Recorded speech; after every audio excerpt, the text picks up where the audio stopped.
खुलुमबाय बेयो बड'लेण्ड इंखं टेलिभिजन दिनै 8 आगस्ट 2021 रबिबार खालि सानसेनि बरादखौ नोंथांमोननि खाथियाव लाबोदों आं सदानन्द दैमारिया।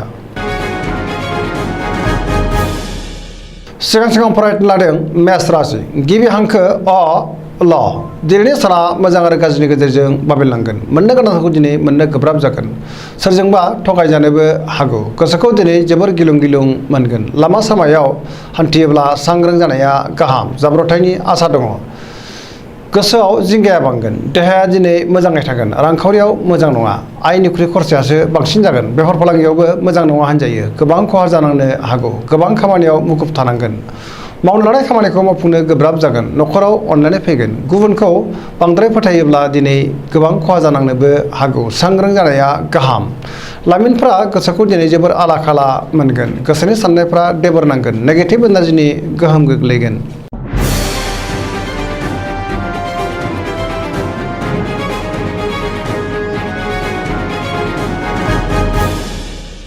वृष राशि गिबि हांखो इ उ ब दिनैनि साना बारा मोजां नङा गुबुननि थाखाय जोबोर खस्थ' मोननांनो हागौ गुबुननि हेफाजाब मोननो गोब्राब जागोन गोसोखौ दिनै जोबोर गुलाय गुजाय मोनगोन गुबुननि थाखाय नाङा फाङा जेंनायाव गोग्लैनांनोबो हागौ मावनो लानाय खामानिखौ थि समावनो मावफुंनो गोब्राब जागोन समाजाव अदेबानि मान मोनगोन रांखावरियाव बारा मोजां नङा आयनिख्रुइ खरसायासो बांसिन जागोन बेफार फालांगियाव खहा जानांनो हागौ न'खराव बिसि फिसायनि गेजेराव अनलायनाय फैगोन देहाया दिनै मोजाङै थागोन गुबुननिफ्राय जेबो आसा खालामैयानो मोजां समाजाव थार लोगोनि आंखाल जागोन बहाबा दावबायहैयोब्ला लामा सामायाव सांग्रां जानाया गाहाम सोरबाया लाजि फोनांनो नाजागोन नेगेटिभ एनार्जिनि गोहोम गोग्लैगोन।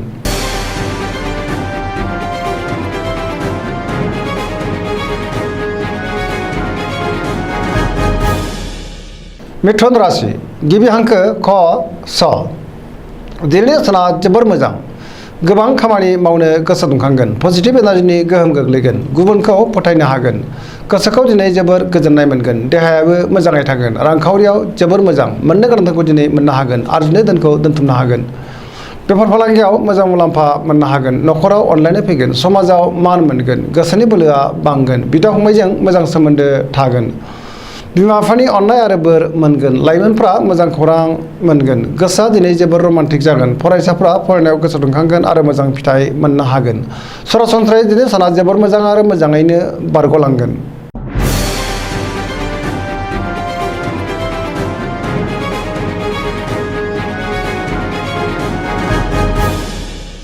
कर्कट राशि गिबि हांखो द ड ह दिनैनि साना जोबोर मोजां गोसोखौ दिनै जोबोर गोजोननाय मोनगोन सुखु गोजोनै थानो हागोन मावनो लानाय खामानिखौ थि समावनो आरो गोरलैयैनो मावफुंनो हागोन रांखावरियाव जोबोर मोजां बेफार फालांगियावबो जोबोर मोजां होनजायो देहायाबो मोजाङै थागोन गुबुननि हेफाजाब मोननो हागोन न'खराव बिसि फिसायनि गेजेराव अनलायनाय फैगोन बिदा फंबायजों मोजां सोमोन्दो थागोन आरो बिसोरनि हेफाजाब मोनगोन समाजाव गोबां मान मोनगोन लाइमोनफोरा गोसोनि साननायखौ फोरमायलायनो हागोन आरो गोसोआ जोबोर रमान्टिक जागोन फरायसाफ्रा फरायनायाव गोसो दुंखांगोन धोरोमारि बिथिङावबो गोसो दुंखांगोन पजिटिभ एनार्जिनि गोहोम गोग्लैगोन।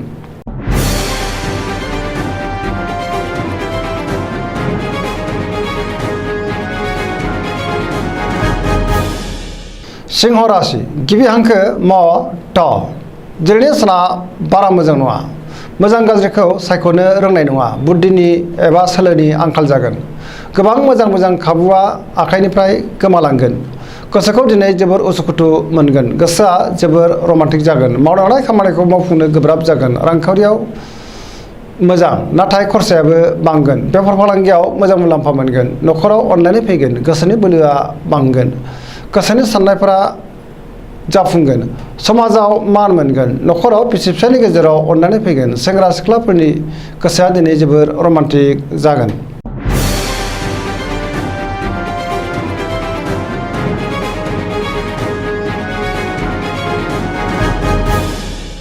कन्या राशि गिबि हांखो प ट दिनैनि साना बारा मोजां नङा गुबुनजों रायखोमा जानो हागौ गोसोनि लुबैनाया जाफुंनाय नङा गोसोखौ दिनै जोबोर गुलाय गुजाय मोनगोन गोसोनि जिंगाया बांगोन अदेबानि समाजाव गोबां मान मोननोबो हागौ गुबुननि गोसोखौ बोनो गोब्राब जागोन बहानिफ्रायबा गाज्रि खौरां मोननो हागौ रांखावरियाव मोजां नाथाय खरसायाबो बांगोन। बेफार फालांगियाव मोजां होनजायो, देहाया मोजाङै थागोन, न'खराव बिसि फिसायनि गेजेराव अनलायनाय फैगोन, गोबां खामानिखौ मावफुंनो हागोन, गोसोनि साननायफोरा मोगथाङाव जाफुंगोन।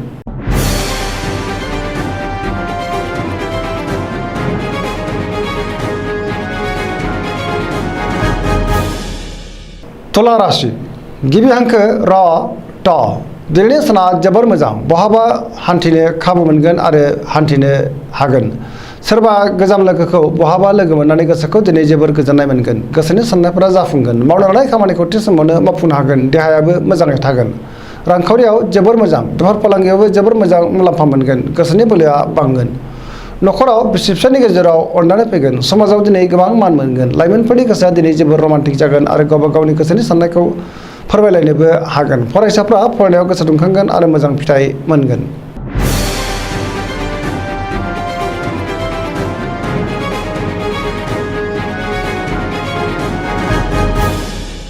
वृश्चिक राशि गिबि हांखो न स दिनैनि साना जोबोर मोजां। गोसोखौ दिनै जोबोर गोजोननाय मोनगोन। मावनो लानाय खामानिखौ थि समावनो मावफुंनो हागोन।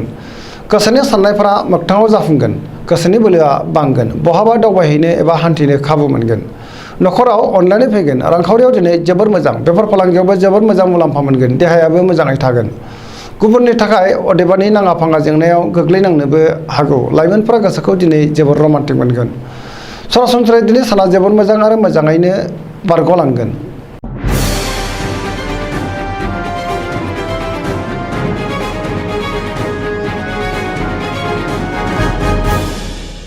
धनु राशि गिबि हांखो ध फ भ दिनैनि साना जोबोर मोजां। नाथाय सोरबा लोगोनि थाखाय माबेबा जेंनायाव गोग्लैनांफानो हागौ। गोसोनि बोलोआ बांगोन।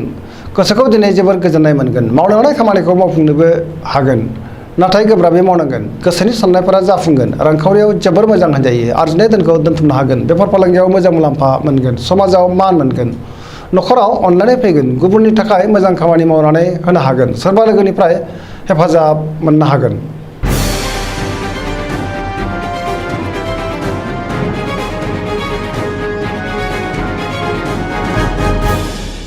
मकर राशि गिबि हांखो ख ज दिनैनि साना जोबोर मोजां। गोसोखौ दिनै जोबोर गोजोननाय मोनगोन। देहायाबो मोजाङै थागोन। रांखावरियाव जोबोर मोजां। मोननो गोनांखौ दिनै मोननो हागोन। बेफार फालांगियाव मोजां मुलाम्फा मोनगोन। न'खराव अनलायनाय फैगोन। गोसोनि बोलोआ बांगोन। गोबां खामानि मावनो गोसो जागोन आरो मावफुंनोबो हागोन। गोबां खामानियाव मुखुबबो थागोन। समाजाव मान मोनगोन। लाइमोनफ्रा मोजां खौरां मोनगोन। फरायसाफ्रा फरायनायाव गोसो दुंखांगोन आरो मोजां फिथाइ मोनगोन।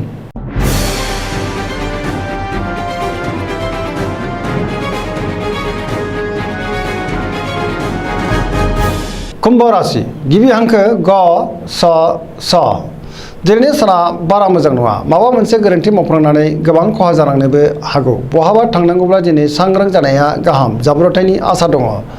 समाजाव गोबां लोगो लेवा बांनो हागौ। गोसोखौ दिनै जोबोर उरां फारां मोनगोन। मावनो लानाय खामानिखौ थि समावनो मावफुंनो हागोन। रांखावरियाव मोजां। बेफार फालांगियावबो मोजां होनजायो। देहाया मोजाङै थागोन। न'खराव अनलायनाय फैगोन। समाजाव मान मोनगोन। गोसोआ दिनै जोबोर रमान्टिक जागोन।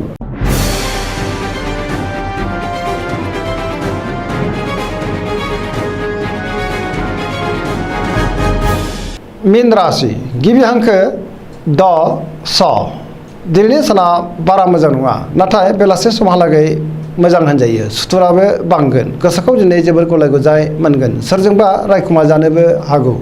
गोसोनि बोलोआ लोरबां जागोन। गावनि गोसोनि साननायखौ गुबुननो फोरमायनो हागोन। सोरबा लोगोजों एना एनि जानोबो हागौ। देहाया दिनै मोजाङै थागोन। रांखावरियाव मोजां। बेफार फालांगियावबो मोजां होनजायो। न'खराव अननानै फैगोन। गोसोनि साननायफोरा देबारनांगोन।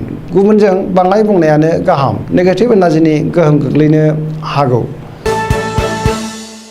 दिनैनि राशि फरायनाया एसेनोसै। जोबनायाव बेखौनो खावलायो जाहाथे नोंथांमोना सानफ्रामबो जोंनि बे बड'लेण्ड इंखं टेलिभिजनखौ नायबाय थायो आरो साबस्क्राइब खालामो, लोगोसे शेयार खालामो आरो लाइक खालामो। एसेनोसै। गोजोन्थों।